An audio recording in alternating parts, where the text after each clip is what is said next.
10 കൊല്ലം മുൻപ് തറക്കല്ലിട്ട നീണ്ടകര താലൂക്ക് ആശുപത്രി കഴിഞ്ഞ മാർച്ച് 6-ാം തീയതി ഉദ്ഘാടകയായി ശ്രീമതി വീണ ജോർജ് വന്ന് ഉദ്ഘാടനം നടത്തി. എന്നാൽ ഇവിടെ ഒന്നും പ്രവർത്തനക്ഷമമല്ല. 10 വർഷത്തെ പദ്ധതിയാണ്, 10 വർഷം നീണ്ടു നടത്തിയ പദ്ധതിയാണ് ഇപ്പോൾ തുറന്നു വച്ചിരിക്കുന്നത്. പേരിനൊരു OP മാത്രമാണ് ഇവിടെ ഉള്ളത്. മരുന്ന് വാങ്ങണമെങ്കിൽ തൊട്ടപ്പുറത്തെ പഴയ കെട്ടിടത്തിലേക്ക് പോകണം. കോട്ടയം മെഡിക്കൽ കോളേജിലും സംഭവിച്ചത് ഇതുതന്നെയായിരുന്നു. കണ്ണിൽ പൊടിയിടാൻ വലിയൊരു കെട്ടിടം ഉണ്ടാക്കി വെച്ച് രോഗികളെ കഷ്ടപ്പെടുത്തുന്ന ഒരു ആരോഗ്യ വകുപ്പാണ് ഇപ്പോൾ ഉള്ളത്.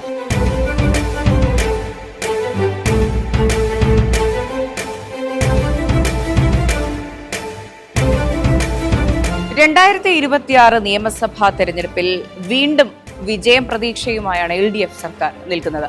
പിണറായി 3.0 വരുമെന്ന പ്രതീക്ഷയിൽ ഉദ്ഘാടന മഹാമഹങ്ങൾ നടത്തുന്നുണ്ട്. പക്ഷേ ഉദ്ഘാടനങ്ങൾ മാത്രമായി ഒതുങ്ങിപ്പോവുകയാണത്. നീണ്ടകര താലൂക്ക് ആശുപത്രിയുടെ ഇന്നത്തെ അവസ്ഥ എന്ന് പറയുന്നത് ഇതാണ്.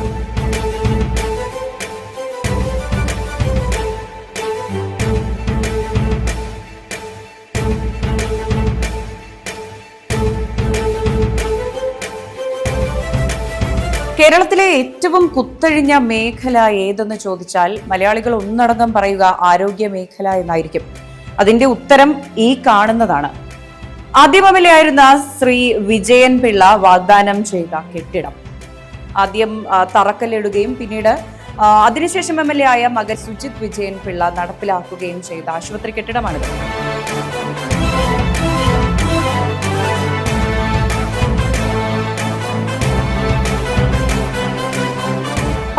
വർഷക്കാലം എടുത്തു ഇത് ഉണ്ടാക്കിയെടുക്കാൻ. എന്നാൽ ഇത് പൂർണ്ണസ്ഥിതിയിലേക്ക് എത്തിയോ എന്ന് ചോദിച്ചാൽ അതുമില്ല. രോഗികൾ ഇപ്പോഴും വലയുകയാണ്. ഇതിന്റെ ജനാലയിലൂടെ നോക്കിയാൽ പഴയ ആശുപത്രി കെട്ടിടം കാണാൻ സാധിക്കും. ചോർന്നൊലിക്കുന്ന ആശുപത്രി കെട്ടിടം. ഇപ്പോഴും ഈ വികസന മാതൃക എന്ന് പറഞ്ഞ കേരളം നമ്പർ 1 എന്ന് പറഞ്ഞ് വോട്ട് തേടാൻ ഇറങ്ങുന്ന ഇടതുപക്ഷത്തിന് ഉറപ്പായും മലയാളികൾ വോട്ട് നൽകില്ല എന്നുള്ള കാര്യം ഉറപ്പ് തന്നെയാണ്.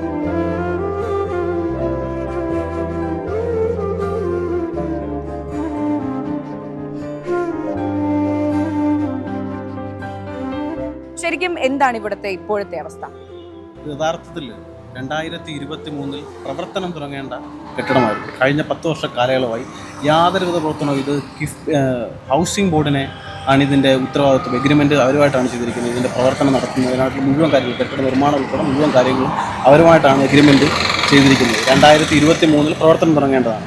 ഇപ്പോൾ അടിയന്തരമായി ഇലക്ഷൻ അടുപ്പിച്ച് തൊട്ടടുത്ത ദിവസങ്ങളിലായി ഒരു സ്വാഗത സംഘം കൂടുകയും അതിന് അടിയന്തരമായിട്ട് പെട്ടെന്ന് ഒരു കെട്ടിട പ്രവർത്തന ഉദ്ഘാടനം നടത്തണമെന്ന് വാശി പിടിക്കുകയായിരുന്നു ഇവിടുത്തെ MLA. കൃത്യമായിട്ടും ചവറ ബ്ലോക്ക് പഞ്ചായത്തിൻ്റെ ഘടക സ്ഥാപനമാണ്. ഞങ്ങളാണ് ഇവിടുത്തെ നടത്തിപ്പ്, ഞങ്ങളാണ് ഇവിടുത്തെ കാര്യങ്ങൾ നോക്കുന്നത്. ഇവിടുത്തുള്ള ഭൗതിക അടിസ്ഥാനപരമായ സൗകര്യങ്ങളെല്ലാം ഒരുക്കി കൊടുക്കുന്നത് ചവറ ബ്ലോക്ക് പഞ്ചായത്താണ്. ഞങ്ങൾ കൃത്യമായും പറഞ്ഞു ഇത് ജനദ്രോഹപരമാണ്.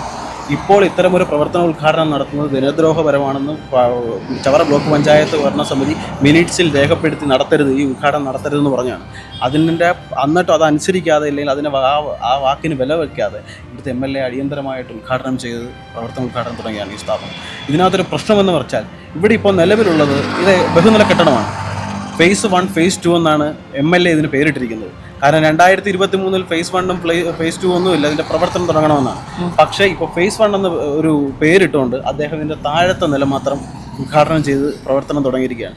മുകളിൽ, കാരണം ഇതിൻ്റെ മുകളിലേക്ക് ബാക്കി ഇതിൻ്റെ ഇൻസ്ട്രുമെൻറ്റ്സ് ഒക്കെ കൊണ്ടുപോകുന്നത് മുകളിലോട്ടാണ്. ഇത് കൊണ്ടുപോകുന്ന ഈ താഴെ OPയിൽ വരുന്ന രോഗികൾക്കിടയിൽ കൂടാണ്. ഇതിനകത്ത് എന്തെങ്കിലും അപകടം പറ്റിയില്ല ആര് ഉത്തരവാദിത്വം പറയും?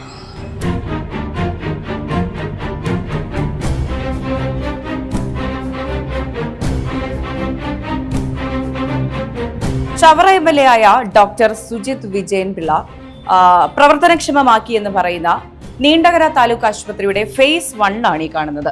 പ്രവർത്തനക്ഷമം എന്ന് അവകാശപ്പെടുന്ന ഫേസ് 1. ഇവിടെ രോഗികൾക്ക് വരാൻ കഴിയില്ല. പേരിന് മാത്രം ഒരു OP ഉണ്ട്. മരുന്ന് വാങ്ങണമെങ്കിൽ തൊട്ടപ്പുറത്തെ പഴയ കെട്ടിടത്തിലേക്ക് പോകണം. ഇതുമായി ബന്ധപ്പെട്ട പല അപകടങ്ങളും നമ്മൾ കേരളത്തിൽ കണ്ടിട്ടുണ്ട്. പക്ഷെ ഇപ്പോഴും ഇത് തന്നെയാണ് അവസ്ഥ. ഈ ഒരു വികസന കുതിപ്പിന്റെ പേര് പറഞ്ഞാണ് വീണ്ടും ചവറയിൽ സുജിത് വിജയൻ പിള്ള വോട്ട് അഭ്യർത്ഥിക്കുന്നത്.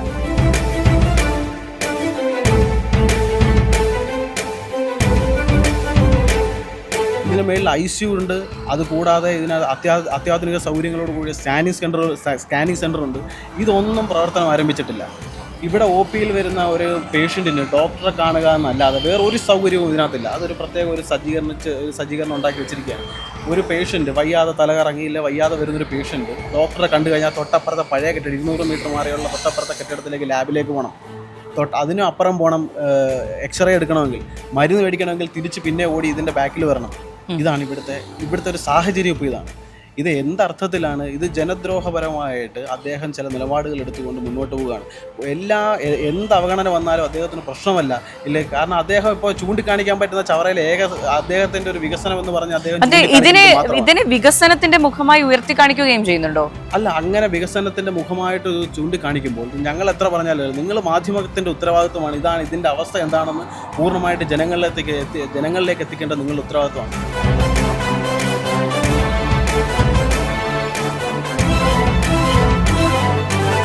ആഴ്ചകൾ മുൻപ് ഇവിടെ വലിയ രീതിയിലുള്ള നിർമ്മാണ പ്രവർത്തനങ്ങൾ നടക്കുന്നുണ്ടായിരുന്നു.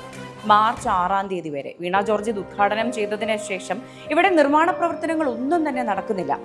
നിർമ്മാണം പൂർത്തിയാക്കിയതിന് ശേഷമായിരുന്നു ഈ ഉദ്ഘാടനം നടത്തിയിരുന്നത് എങ്കിൽ ഞാൻ നിൽക്കുന്ന ഈ മുറി ഒരു ICU ആയിരുന്നു. ഇവിടെ ഒരുപാട് രോഗികൾക്ക് രോഗമുക്തിയും ജീവനും ഒക്കെ തിരിച്ചു ലഭിക്കേണ്ട ഒരു മുറി ഇപ്പോൾ പൊടി നിറഞ്ഞു കിടക്കുകയാണ്. ഇതെല്ലാം നടക്കുന്നത് ജനത്തിന്റെ നികുതി പണത്തിൽ നിന്നാണ്. 3 ആഴ്ച മുൻപ് എന്തിനായിരുന്നു ഈ പറഞ്ഞ ധൃതിയിലുള്ള നിർമ്മാണ പ്രവർത്തനങ്ങൾ എന്ന് ആരോഗ്യവകുപ്പ് ഉത്തരം നൽകണം. ആ പണിക്കാരൊക്കെ എവിടെ പോയെന്നും നിർമ്മാണ പ്രവർത്തനങ്ങൾ ഇനി എന്ന് പുനരാരംഭിക്കുമെന്നും ഇത് ഇനി എന്നാണ് ഒന്നുകൂടി ഉദ്ഘാടനം ചെയ്യുക എന്നും ആരോഗ്യവകുപ്പ് ഉത്തരം നൽകിയിരിക്കുന്നു.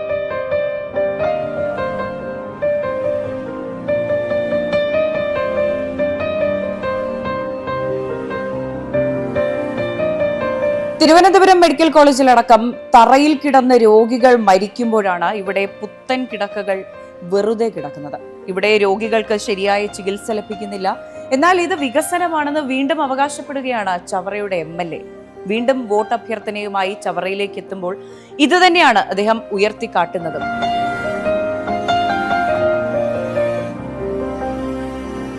നീണ്ടകര താലൂക്ക് ആശുപത്രി എന്ന പേരിൽ ചവറയിലെ ആൾക്കാരെ സർക്കാർ പറ്റിക്കുകയായിരുന്നു എന്ന ബോധ്യം ഇപ്പോൾ ജനങ്ങൾക്കുണ്ട്.